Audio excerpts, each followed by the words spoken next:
Hello, hello, hello, beloveds. It's Kirstin Hanson, and we are here for our Heart of Magdalene, Soul of Sophia evening together. It is our Wednesday night service. Yes, our Wednesday night service on YouTube. You have to love that, right? Oh, and I am Reverend Kirstin Hanson. Let me anchor that in. Let me anchor that in. And I am the spiritual director of Sancta Luma, which is the Church of Holy Wisdom. And we are dedicated to returning the feminine face of God into its rightful place, seating her at the table, reclaiming her inheritance, the great reparation called us. This is the generation that is called to anchor her into balance, into justice, into right position. So for me, this service tonight, this is about you filling your cup so full as a representative of the Most High that you can't but not stand in the fullest of your authority. That is spiritual authority, where we don't back down, that our own gender is not weaponized against us. We are here to restore the feminine face of God, not as an abstract symbol. So what we will not do here is take Sophia or take Mary Magdalene or any other figures throughout time, feminine figures, and godify them. We won't. And we're not going to use their principles as abstracts. We're going to use them in the Jungian sense that Carl Jung talks about, taking the archetypical lessons and using it to be the anvils of how we begin to cultivate the inner scape of us, how we begin to develop. We can use who they were as identification for us, so we can grow in who we're meant to be. So tonight we're going to talk a lot about the reparation of erasure. We have been erased as females. And in particular, here in the United States, they're not just erasing the history of females, they're erasing the history of anything that is not white male, and Christian white male to be particular.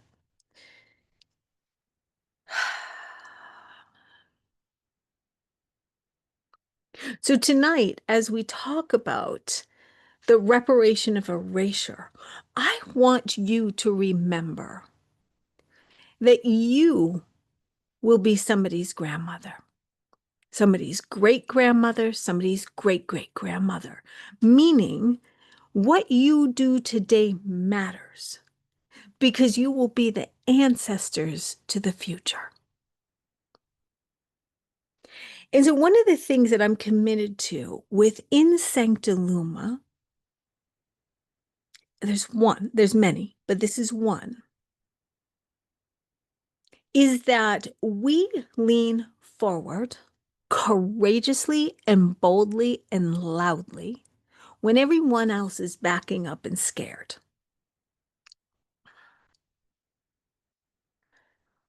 We stand for peace. We stand for love.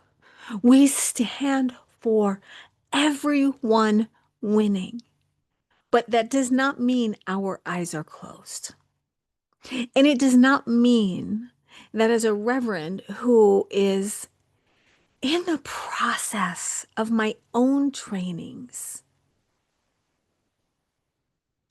that my call to action, my vows will be centered around social justice, environmental justice.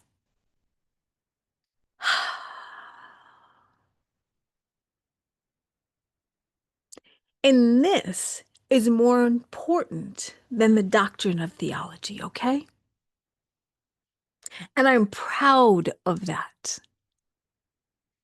And in a time in our country that is getting scarier and scarier if you do not have a faith that you can lean into,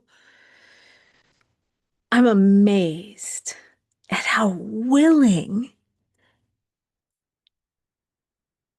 and adamantly I am willing to stand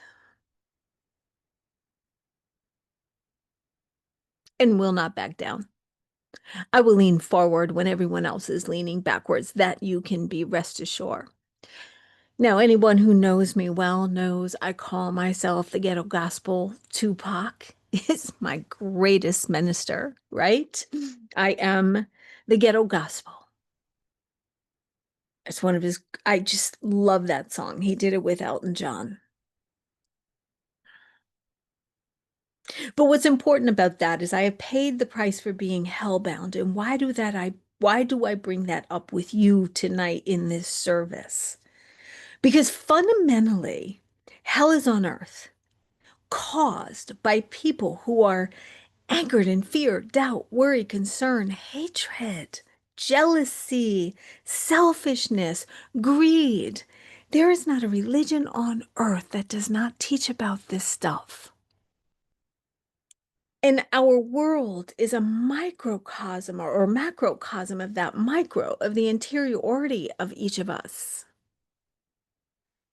Now, what does that have to do with bringing the feminine face of God in? We know the great change has occurred, and the last vestiges of power are seeking to keep dominion.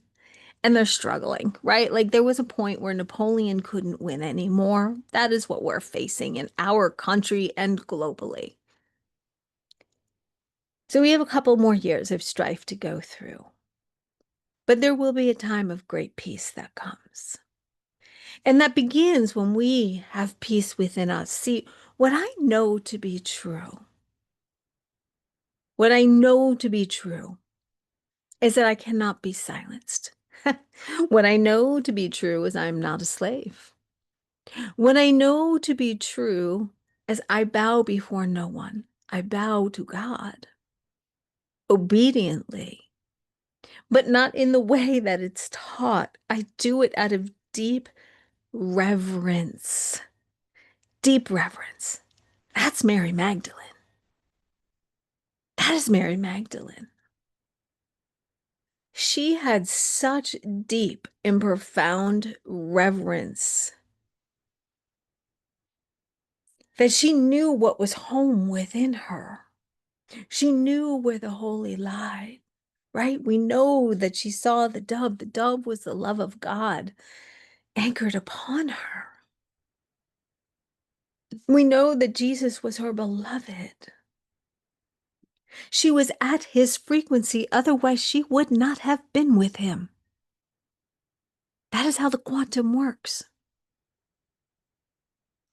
We know that when the feminine face of God is returned into right balance, into right harmony, alongside, leading in the forefront, not the background, communities get restored. There are statistics that prove that when women are responsible for the money, they reinvest 90% of it into the communities for everyone.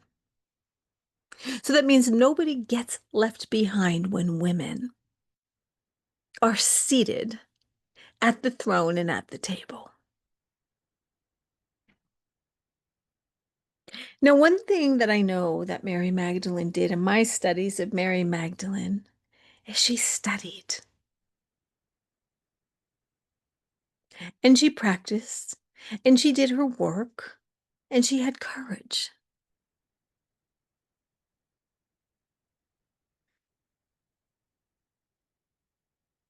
And when I talk of Sophia, Sophia is simply a name given for she who was there before the beginning of time with God.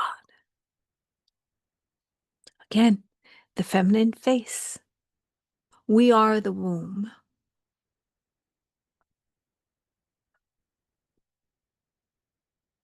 And to deny the female is to deny the whole of his existence in totality.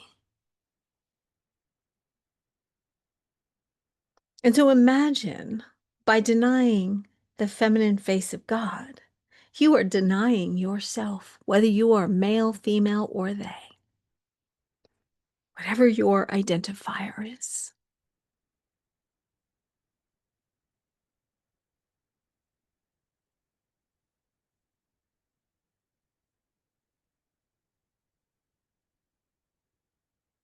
And so as I'm with you today, beloveds,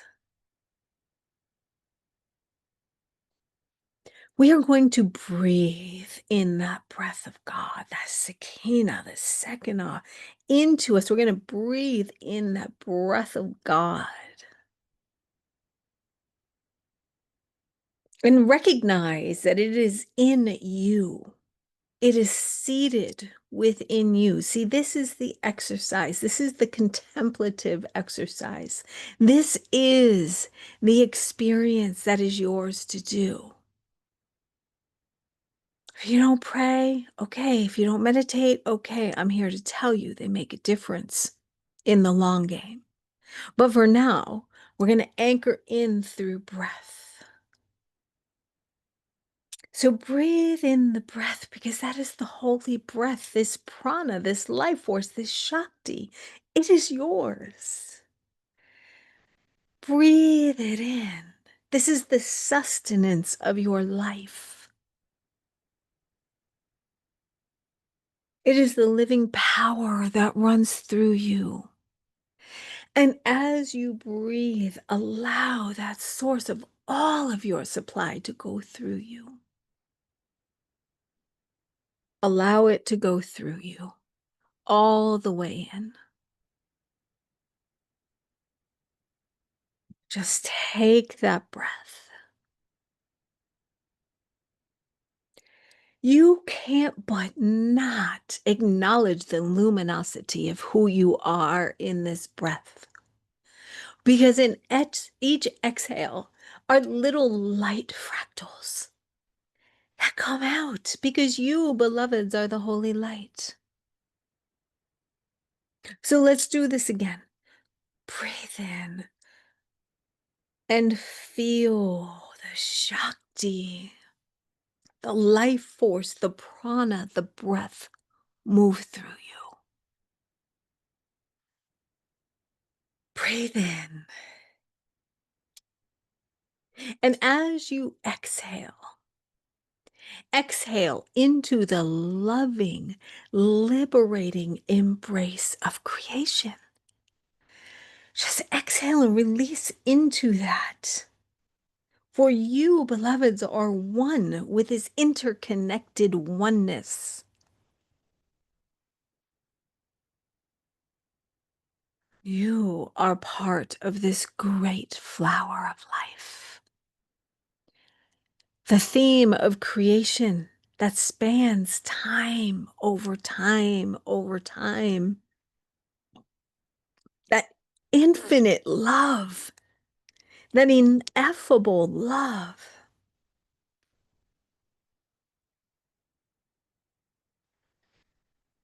Breathe. Feel the source of your supply. Allow it in. This wellspring of love that is available to you, not human love, Creator's love, the Creatrix's love. And as you fill your cup, you begin to fulfill destiny as the great ancestors of the next epoch. The destiny you're meant to fulfill is to ensure peace on earth for those to come.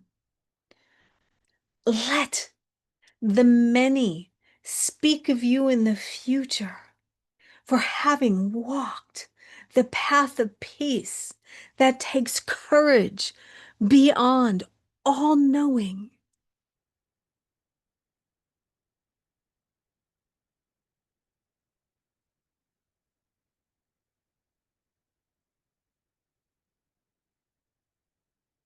See, Jesus knew no fools. What Jesus knew is he knew the true nature of man.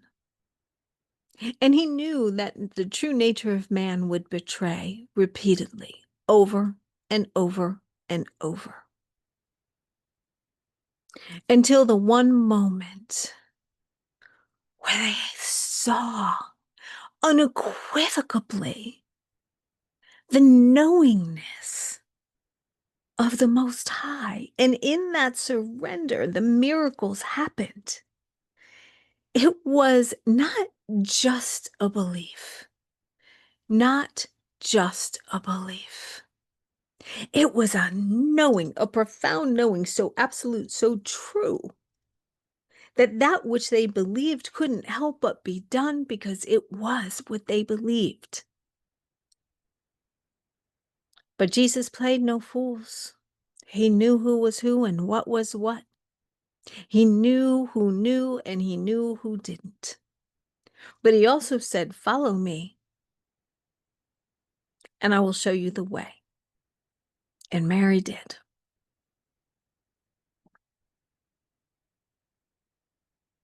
And so what is ours to do is to not godify Mary, but to take her archetype and integrate it into our essence and create daily devotions and to do our work, to begin to walk the path of the way as she did. Because you cannot know Mary if you do not know Jesus. You just can't. For she loved God more than she loved Jesus. She illustrated this by being with him as he died.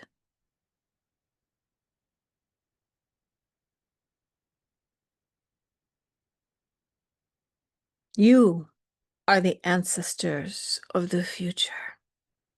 What you do today will be sung about in the futures to come. They will talk of this time. This is the time of the great reckoning. This is the time of the great balancing. This is the time of the great harmonizing. This is the time where the feminine face of God is restored to her rightful seat, where divine inheritance is reclaimed and reparation is made. And our children and our children's children and their children and their children and their children will remember us and the courage it took to stand in such profound, radical love that we altered the trajectory that man is created on this earth. Because our love stood so pure that we failed to alter in our knowingness and our commitment to humanity and to this earth, to Mother Gaia, to Pachamama. It requires you do not back down no matter what comes at you. And I turn into fire on that. You tell me I can't do it, I'll tell you I will stand and show you I will, because I know who has my back. And I know my name is written in the stars just as yours is, beloved. So will you join me? This is the greatest revolution that has ever occurred, ever in humankind on this earth. This is the reparation of erasure, because I will write my name in this codex, this library of Sophia. Will you? And what will be written about you, only you get to say. And it is determined by your actions. See, Mary knew this, but she did it quietly. She did her work. She did her work. She didn't need to be braggadocious. She just did her work. Self-work.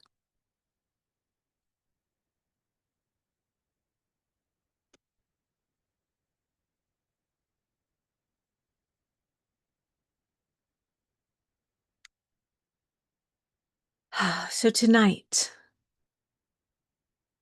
or in the morning, or in the evening, whenever you're listening to this, our prayers are the echoes of the grandmothers and the mothers and those that were not mothers, the women that have walked before us in deep, reverent gratitude.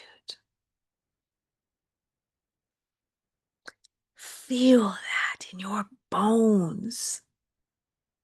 Let their names cross your bones and fill you with the power that you need to stand today. And we acknowledge all of the women or those identifying as women today.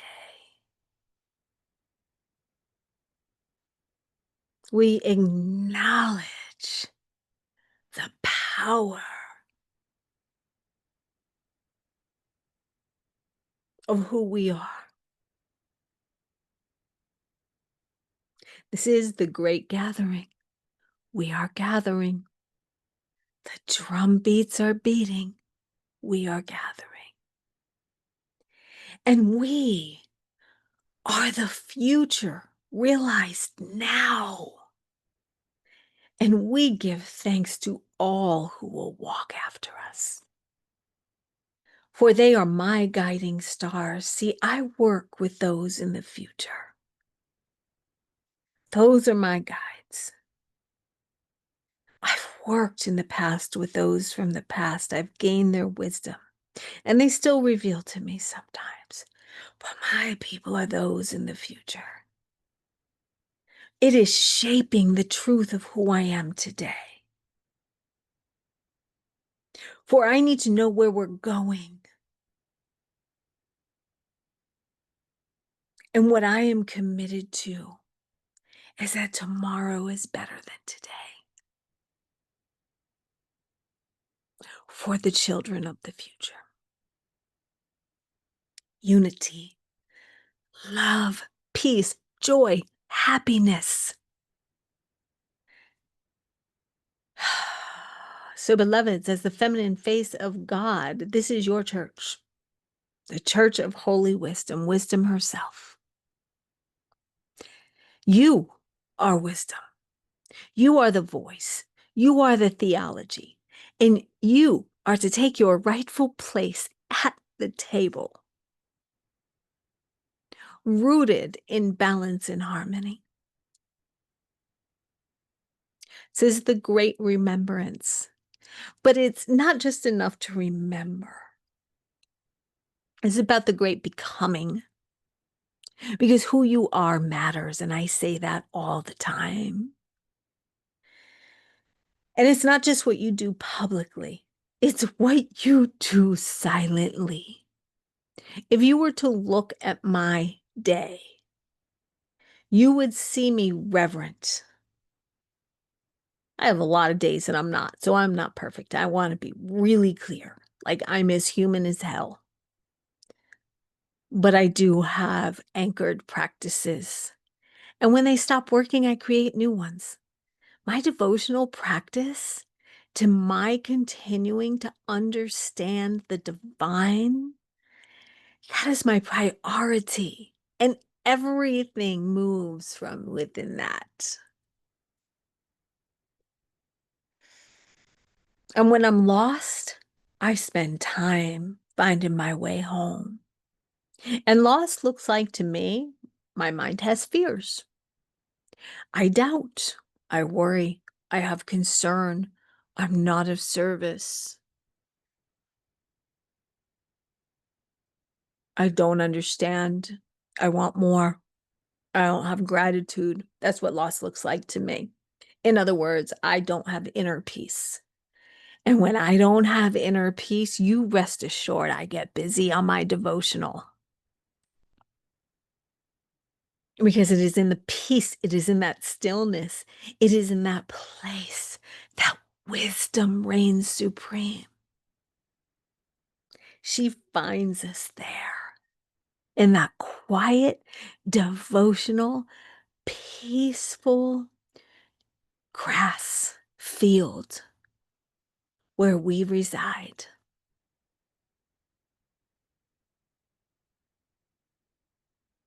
And so, beloveds, I call upon you tonight, today, I keep saying tonight,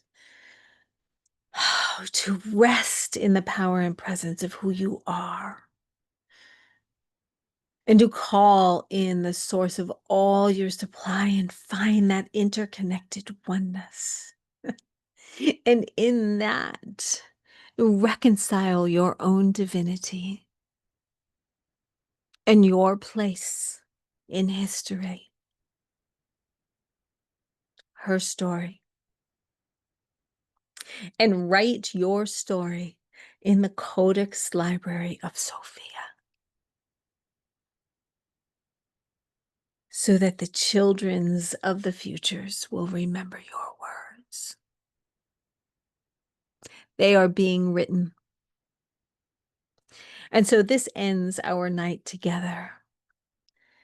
And we will go into holy prayer, because I love prayer. I love prayer. I love prayer and praise. I do. Whoo, and if you know me, you know I can listen to my gospel. I love prayer and praise. So, my dearest beloveds, my prayer for you tonight, for me, for the world, for our futures, for our past, for our animals, for our trees, for our waterways, for our great earth,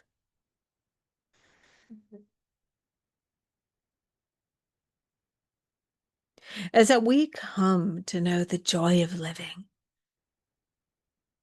We come to know the joy of ourself. And in that deep gratitude, we dance in the delight of who we are and of our own magnificence. And in this dancing of delight and magnificence, we invite others to join our dance in community. Like-minded, high-spirited, high-voltage, high-wattage community. Oh, for in this place, in our oneness, my unique little sparkle shines, and heaven delights, because heaven is here on earth, right here, right now, and I am the sparkle, the little sparklet that dances amongst you, with you. And in this realization of who you are, this luminous, radiant, opalescent, incandescent soul star, you light the world on fire. And may you know the truth of who you are. May you know the truth of who you are. For you, beloved, are so precious. So we know that peace on earth reigns supreme. We know that as ancestors of the future, we are doing God's work by loving so radically, so unconditionally, that we are teaching people what it looks like to be the power and the presence and the glory of God, a walking emanation of the Most High, to be a feminine faced reflection of the Most High, creating the other side of the prism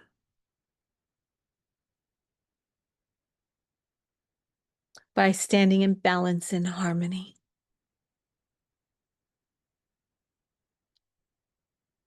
And so, beloveds, we call it good, so, so, so very good. And so it is. Amen. Oh, Ashanti Shalom.